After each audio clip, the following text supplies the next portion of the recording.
Hello everyone and welcome to Stan the Wine Man TV. I am your host, Stan Rattan. And today we're going to taste 3 Washington State Syrah. I personally love Syrah. It's one of my favorite varietals. I love Zinfandel and Syrah are 2 of the wines that I fall back on all the time. Of course, being a wine guy, I love them all, but those, I love in particular Syrah, and I'm really sad that, as I addressed earlier in an earlier episode, that all the cheap Shiraz that Australia threw at the United States, we saw Syrah sales go down the tank. And yes, Shiraz and Syrah are the same grape. I guess in the 1600s some French guys took some Syrah down to South Africa, and it was there that it was donned the name Shiraz. Now who knows, it could have been accents were different, somebody misunderstood what was being said. I remember the story, I live in San Juan Island, Friday Harbor is a town, and the myth is, or the story is, or the joke maybe even, is that the guy who discovered, drove his boat into the harbor, he said, asked what bay it was, and somebody hollered back, it's Friday, because they thought he asked what day it was, so it became Friday Harbor. Whether that's true or not, I don't know. That could have been the case with Syrah. Somebody misunderstood how they said it and became Shiraz. Of course, from there it went over to Australia. In Australia they kept the name Shiraz, and then the whole thing about it being named after a grape from Persia, because there's a town there called Shiraz, or Shiraz, however you want to say it, 220, 221, whatever. Well, that's not true. It is Syrah, plain and simple. Shiraz and Syrah are the same grape. I think Syrah is expressed the best in the state of Washington and Northern Rhone. Those are the 2 best places to buy Syrah from. Of course, state of Washington, you can get them a whole lot cheaper than you can from Northern Rhone, or places like Côte-Rôtie, Hermitage, Croix Hermitage, St. Joseph, Cornus. They're all very expensive over there. We're talking close to $100, and some of those Côte-Rôties that are released from, for example, Google, they're $400, $500, $600, $700, $800 they are released for. Crazy, crazy stuff. Now, they're very good. I mean, some of the Syrahs from Northern Rhone are some of the best in the world. Big, blueberry, acidic, gamey monsters that come from those areas. They need to be laid down for a minimum of 8 to 10 years before they're even approachable. I had a 15-year-old St. Joseph one time that was absolutely unbelievable wine. Big, smoky, gamey wine. You know, it's gorgeous stuff from Northern Rhone. Now, if you want to get, maybe you won't get exactly that flavor profile, but if you want to get some great Syrah, look no further than Washington State. On the same latitude as the Rhone Valley, Washington has some terrific expressions of this grape. I know California does Syrah, and they do some good ones, but nothing like the Northern Rhone and Washington State. So, let's get started. The first one is a 2009 Vin de Lac Syrah. Let me get it right up to the camera. Forget this zoom stuff. There you go. Vin de Lac Barrel Select Syrah. Now, this rolls in at $40. Let's see how it drinks. Give it a rinse.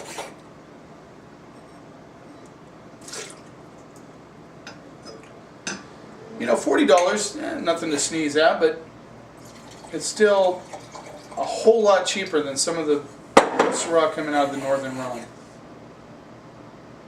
Right off the bat, I get boysenberry, smoky ham, a little gamey, some currants coming through, little kind of a perfumed black licorice. That's one of the other things I love about Syrah, is that, you know, really, aromatically, they're some of the best wines to smell. They just incredible, the nose on these things. And, you know, coming up again, we mentioned prime rib yesterday, but a lot of people have ham with their Christmas dinner, and let me tell you, there's no better wine to have with ham than Syrah, at least in my opinion. And some of these Syrahs will go real nicely even with the prime rib if that's what you decide to do. So just kind of gearing you up for the upcoming holiday meals. And sometimes we like to spend just a little bit more on our wine because it's a special day.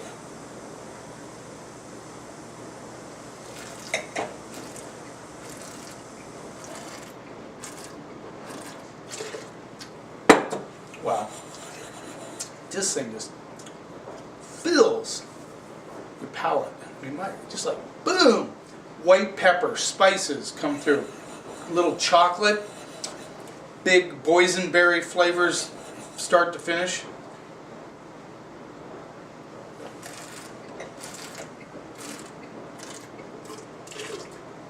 A little gamey. Boysenberry with a little bit of meat action in there. Some riper currants on the back end give it a real, almost like an Amarone-ish sort of element to it, which is quite interesting.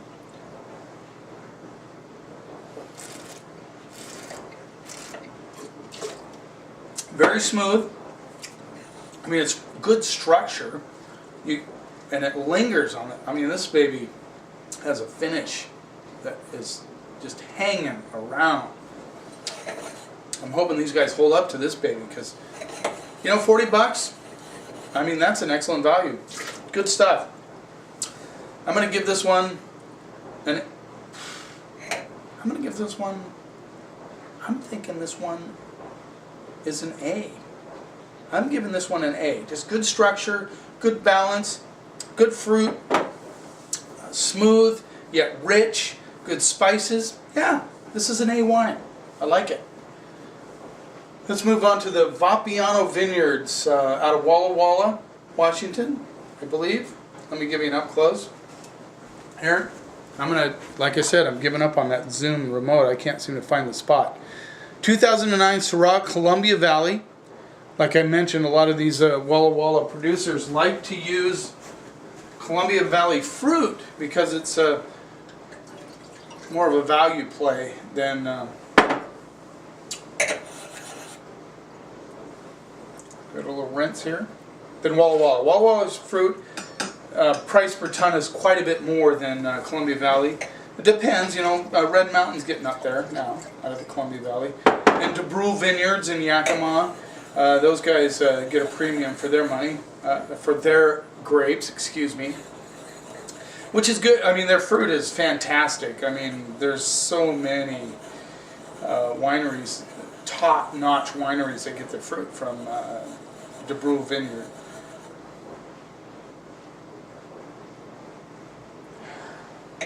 So the nose on this is not quite as expressive as the Vin de Lac. More of a brooding kind of, you know, you get a lot of boysenberry, very, again, meaty, roasted meat. Little dusty element on this one. You know, I get a little like a bittersweet chocolate element going on. Let's give it a whirl.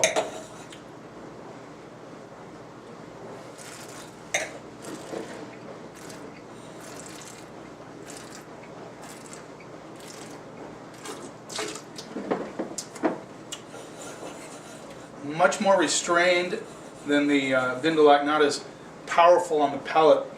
A lot smoother, more polished wine. Still good structure. I get a little bit of spice on the right at the back of the mid palate, and you know, definitely a lot of boysenberry fruit. I don't get that. Definitely don't get the currants on this one.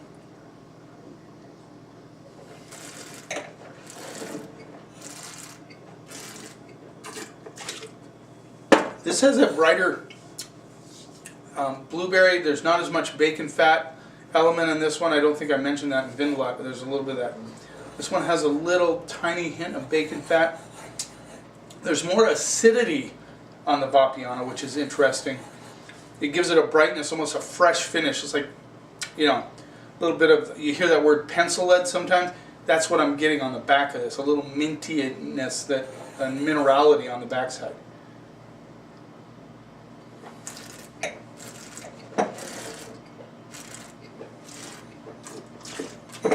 This, I forgot to mention, this one's $40 too, also. And, you know, it delivers a good wine for $40. It's a little more restrained, could probably use maybe a couple more years in bottle. Maybe some of that element will pop out. Unfortunately, it came in after the Vin de Lac. It's a good bottle of wine, it really is. Don't get me wrong, I'm going to give it an A-. I think it delivers a lot. It's more on the, it gets more to the blueberry side, especially on the finish. You get that freshness, that blueberry sort of element versus the brooding kind of dark currant notes that come through. A- wine for sure. Like it, $40, not too much money for the quality of that wine. Now let's move on to Reynvaan, Family Vineyards, 2010, the UnNamed Syrah. Let me give that over to you. There you go.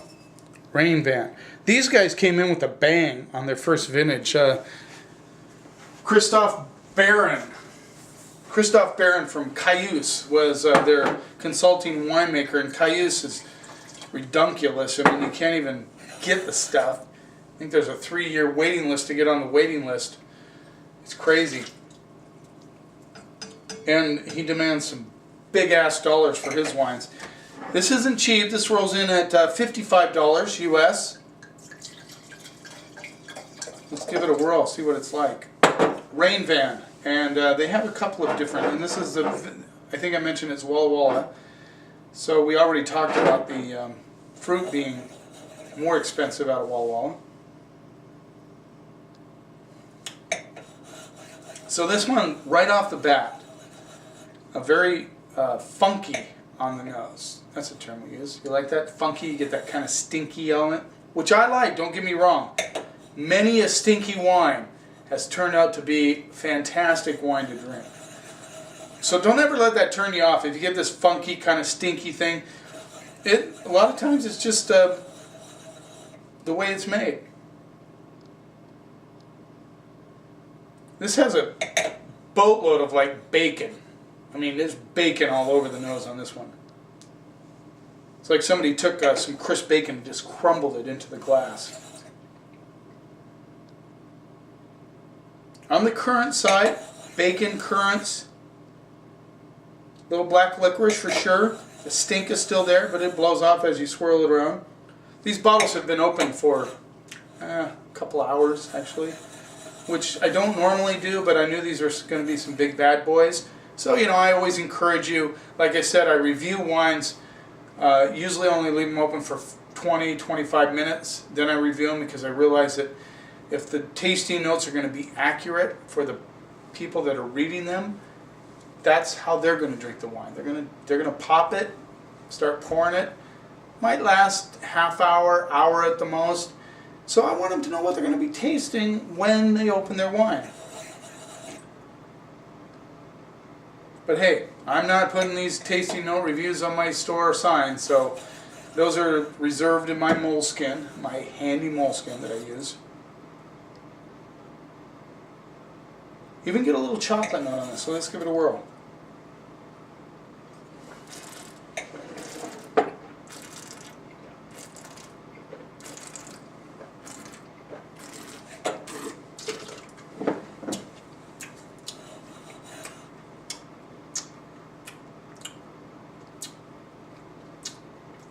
Wow. Wow. For those of you that have told me in the past, I have quite a few people that tell me, you know, I don't think I could tell the difference between a $50 wine and a $10 wine. I wish you were here right now. That is an incredible bottle of wine.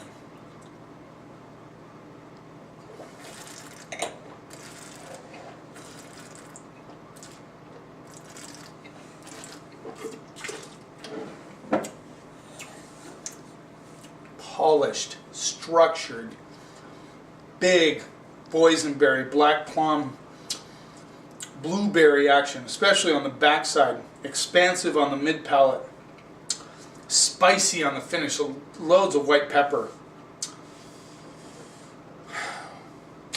That's a good bottle of wine. Good job.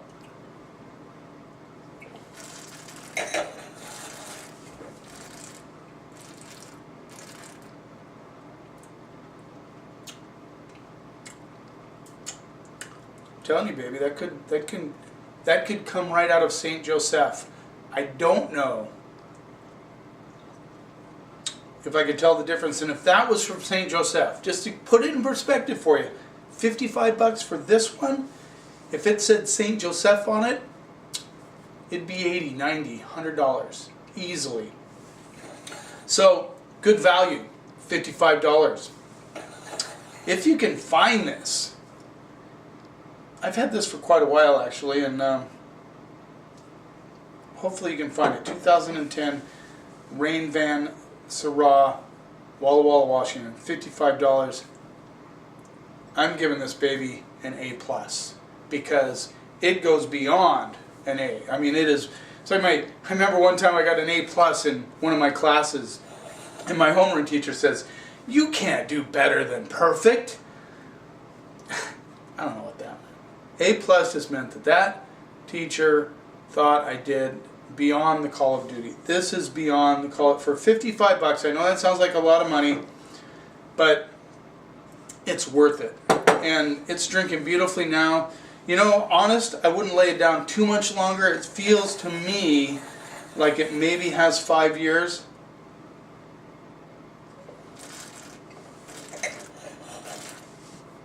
That smokiness, that smoky, that meaty, that gamey, that plummy, that boysenberry, that spice, that structure, everything about it is wonderful. A+. A-, A-, A+. Great shout out to Washington Syrah. Thanks for joining me. Here's to keeping the snob out of wine. Cheers and ciao.